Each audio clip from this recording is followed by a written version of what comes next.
So adaptive அப்படின்னா தமிழில் வந்து அடாப்ட் பண்ணிக்கிறது, ஒரு சிச்சுவேஷனுக்கு தகுந்த மாதிரி மாறிக்கிறது.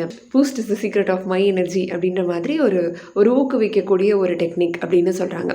அதேஷனுக்கு தகுந்த மாதிரி அப்படிங்கிறதுனாலேயே நம்ம ரேண்டம் ஃபாரஸ்ட் மாதிரி இது வந்து அப்படியே பேரலாக வந்து பண்ண முடியாது. ஸோ ஃபர்ஸ்ட்டு நம்ம டேட்டா செட் எடுத்துக்கிறோம் அப்படின்னா ஒரு மெஷின் லேர்னிங் மாடல் ட்ரெயின் பண்ணுவாங்க. பேசிக்லி ஒரு டெசிஷன் ட்ரீ ட்ரெயின் பண்ணுவாங்க. அந்த டெசிஷன் ட்ரீ ட்ரெயின் பண்ணி முடிச்சதுக்கப்புறமா தான் இன்னொன்று வந்து பண்ண முடியும். விச் மீன்ஸ் சீக்வென்ஷியல் ஆர்டராக தான் போக முடியும்.